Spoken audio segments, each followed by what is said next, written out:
Hey everybody, welcome back. Your Friday entertainment here on Race Crazed Diecast. I don't know what the heck I was going to say. Anyway, this is another diecast review. This is the first Next Gen Elite I have taken a look at, and we're going to start all the way from this box. This is the box that you pull out when you get it in the mail. It comes inside this box. So we're going to break this down and see how it ships, how it gets there, and kind of all of the above. So. You'll see right off the bat we have the HMS Test Car Standard. This is the first Elite to release, at least that I could get my hands on. So we'll be taking a look at this one and, yeah, doing a review of kind of every aspect of it. So it is the same style, sleeve and box style from before. So this is what the box ships in. Now you'll notice right off the bat, significant difference here. We still have that bubble style box. I am personally not a big fan of it. I'm actually not a fan of it at all. I don't think it's safe for the car. I want to keep the car protected, and especially when it comes to an Elite, I want to keep the paint protected. I don't want it rubbing against the plastic and getting all scuffed up. Now, they did add this little piece in here. This helps to keep the car from, or the box from moving too much. I don't know how much it actually does, personally. I think it may be very minimal as far as how effective it is, but it is in there. So they do have an insert to put in there to try and help keep the box from flopping around. But yes, that is the way the Elite box looks. Now, like I said, I'm going to be honest, I'm not a fan of this box. I understand it does look pretty cool. I'll give it that. It looks cool. It's pretty cool at the racetrack to see that box style. You know, it looks pretty neat. But my biggest issue in general is and always will be, I need the car protected. If I'm going to spend $100 on one of these cars, $100, it needs to be protected. It has to. And the way it looks in this box, it doesn't look very well protected, and that does bother me. So, personally, not my favorite choice. Now, I'm going to give it a little bit. I'll let them, ship them out for half a year. Let's see what problems arise. So far, I haven't heard of any, so that's a good sign. But I'm very curious because there's a lot of issues with these. I'm trying to get it popped open, but I'm having trouble here. Let's see. Come on now. Come on.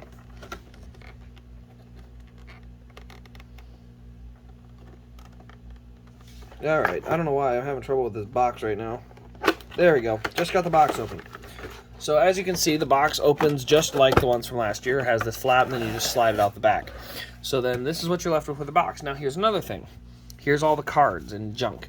Now this isn't even a race version. This is the Elite card and different pieces and parts like that. Now here's the thing. This card is essentially useless. You go in and fill out what DIN number and how many total there are. And my biggest question is, why does it matter? I may as well have 100 of these, have them all blank, and fill them out whenever the heck I feel like it. They're not even double-sided. But yeah, basically, I don't really understand the point of these. Now, my biggest issue isn't really with these, because again, they don't matter. However, anyone who thinks these matter towards the value of the car, I'm sorry, they don't. They're literally useless. There's nothing in here that matters. So if that's you, that's fine. That's your deal. Be it, do whatever you want. It doesn't matter to me. All right, so here's the rest of the box. You can see here we've got RCCA Elite, one of 232 HMS test cars. Then register your DIN. You can see we got Elite 2022 season next gen, standard finish, and then Elite on this side too. So, like I said, I am not a huge fan of this box. I do not like the style of it. Now going back over here, you can obviously see we still have this bubble over here. Now it does have a decent gap. Like you can see the gap between the car and the bubble. It does have some room, but just that little push, I touched the car. I can touch the car. I just touched the hood. You saw it move. That's what bothers me. I need to make sure this is protected. Again, this one I'm not as, it's a test car. Who cares? It doesn't really have anything. Think about you're getting a nice liquid color Chase Elliott raced version, or a liquid color, or just maybe not even a liquid color. Let's say you're getting the Kurt Busch Kansas car. All these cars that are going to be really cool when they come out, you're not going to want it scuffed up. So the cover, here's your antennas. You can see those there. They look decent. Is that black? I gotta look. I think we may have a new antenna color. Yeah, I'll take a look. But yeah, that is something that I guess I see and that I definitely want to have checked. Yes, it looks like the rear antenna is now black, which is a good sign. I like it that way. So the two antennas, the one up top and the one in the back, the one in front has been silver for the last few years. On the next gens, they are black. So this antenna is black and this antenna is black. I think that's a good choice. I think black blends better. Generally, I've actually been using black antennas on a lot of the cars. I've either painted them or colored them in somehow. So I've already kind of done that, and I do definitely appreciate it. And then, yeah, so car on the base, not much else to see from here. Next thing I got to do is take this off the base, and we can take a closer look here and see what we're working with. So that is a flathead screwdriver. I need the Phillips. Where did I put it? Where's my Phillips? Oh, there it is. Got to slide over here. Okay, so now we're going to go ahead and pull this off the base, and we're going to take a look at the car itself. Now, this is still going to take a little bit of breakdown as we kind of tear into it and see all the details and different pieces and parts related to it. All right. Nope, still going. Alrighty. Come on. There we go. Alright, so the base is off. Here is the car. And we'll go ahead and drop this down because I don't need the height anymore. Okay.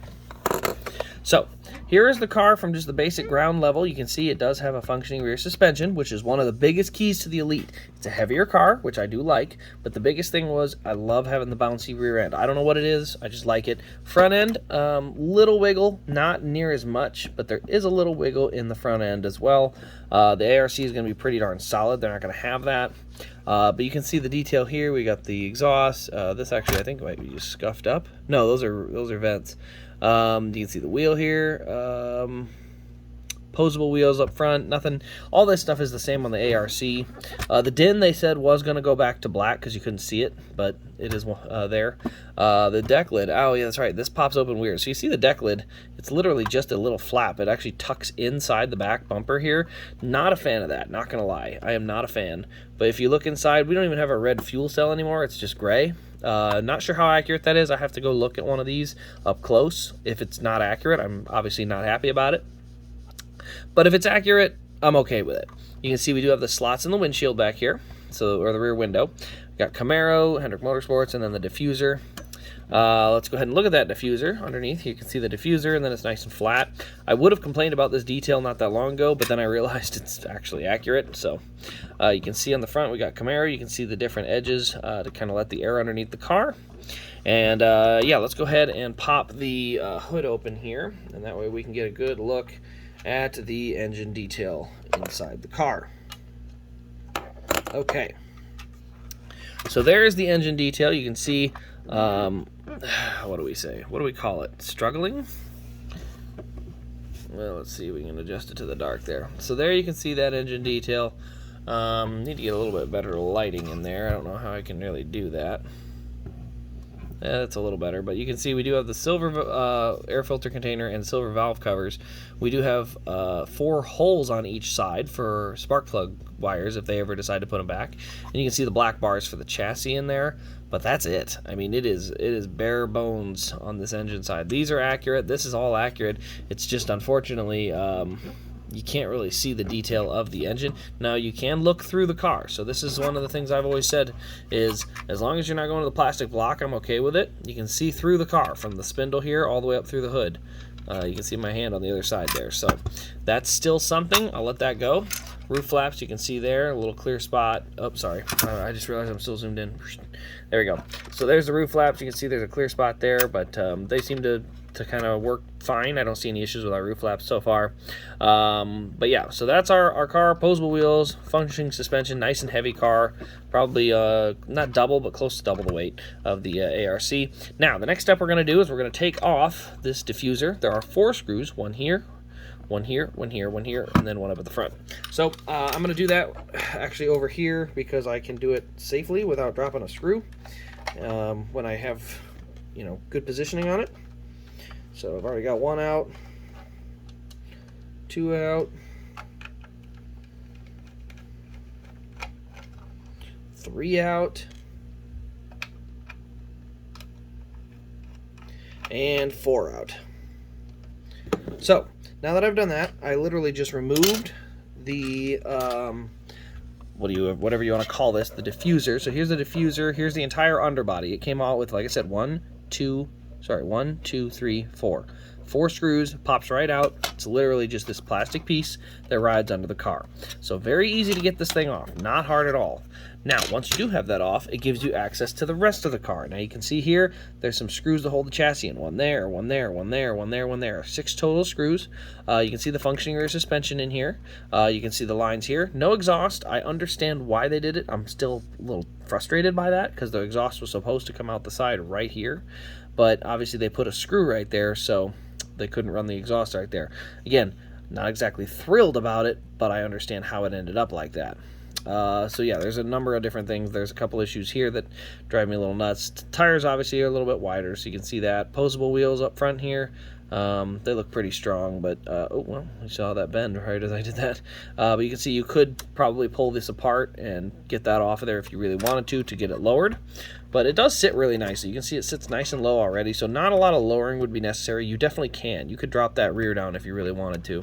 But yeah, so the next thing I'm going to do, now that we've seen underneath the car, is I'm going to take the 6 screws out, and we're going to take a look underneath the rest of the car, because I like to tear things apart and see what's inside of them. And sometimes that includes a motor. And I'm not going to lie, putting a motor back together is not as easy as it sounds. I had a lot of help, luckily. So yeah, if you're ever doing that, definitely get some help. Or I should say, get some help as long as it's a car motor. If it's a go-kart motor, go ahead, have some fun. You know, if you blow it up, you blow it up. It ain't a big deal. Okay, so I got 2 screws out. Gotta get to 2 more.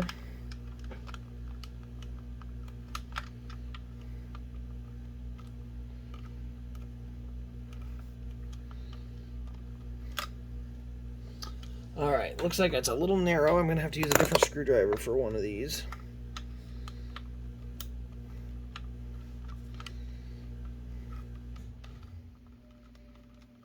Okay, got that screw moving. Oh, that came right out. One more.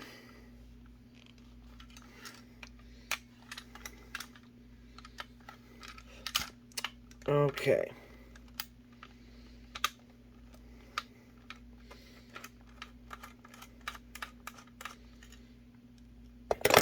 Alrighty then. So now that we've taken care of the screws, we're going to go ahead and pull the chassis off and see what we've got, because chances are the chassis on an Elite is going to be able to be swapped into an ARC very effortlessly. And the big bonus about that is someday when the Elites are really, really cheap, you can upgrade your ARCs into Elites if that's what you choose to do. Alright, looks like it's coming out. There we go. Alright, there we go. Yep, there go all them screws. I knew those were going to come out, so it's a good thing I had them on the white cloth, or not cloth, it's vinyl, but on the vinyl here so I could see them. Alright, sweep those off to the side, and there we go.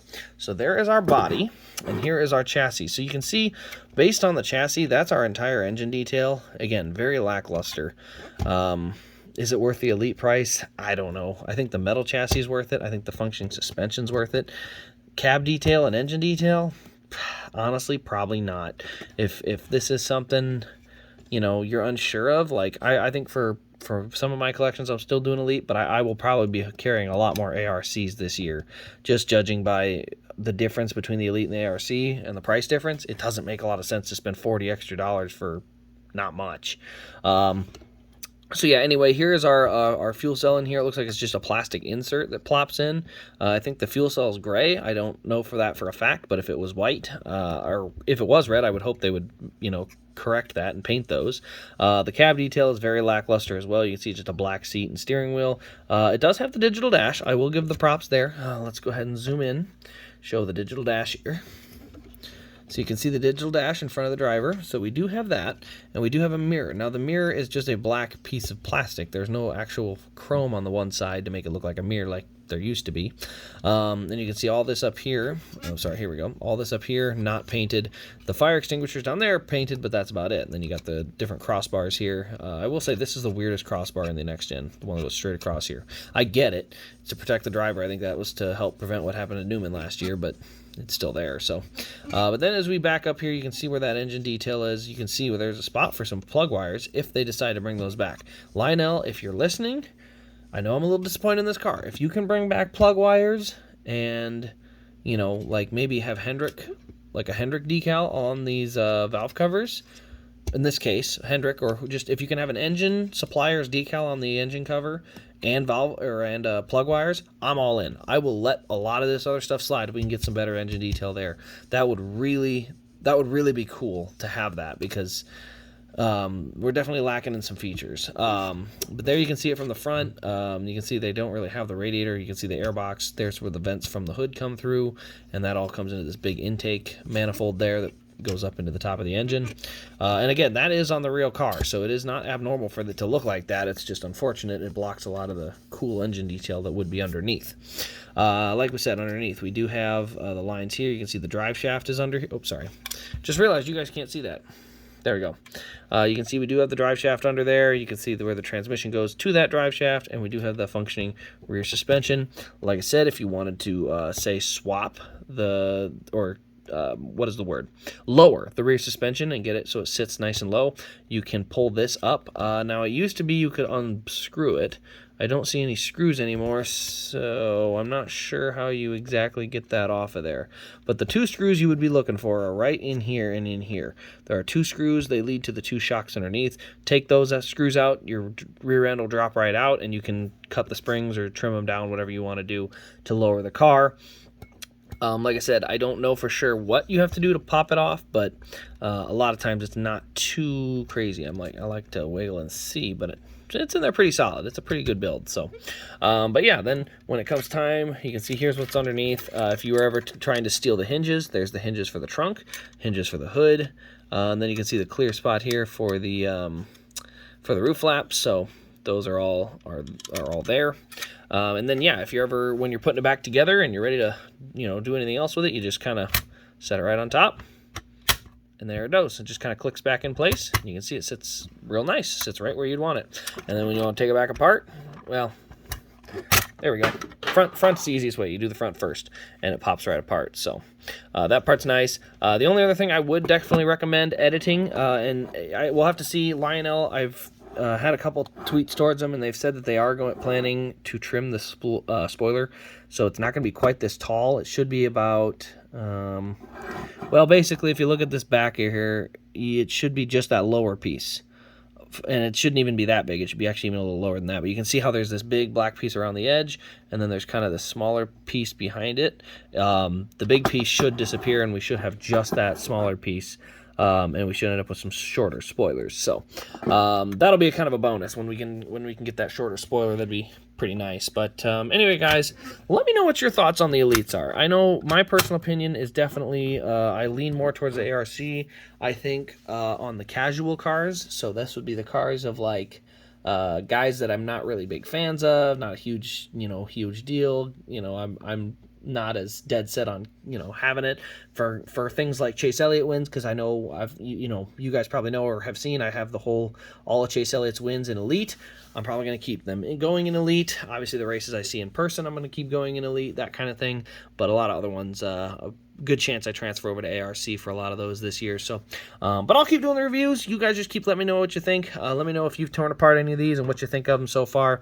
Like I said, this is my first reaction to really getting to tear one apart. So, it's been a long one, but I didn't mind it. Haven't done a full teardown on one of these yet, so I wanted to get a chance to do that on a Friday. Obviously, I'll be at the Nationals this weekend, so content will be skimpy, but get over it. I'm having fun. So, anyway, guys, thank you all for watching. I hope you've enjoyed. This has been Race Grays, and we will see you in the next diecast review.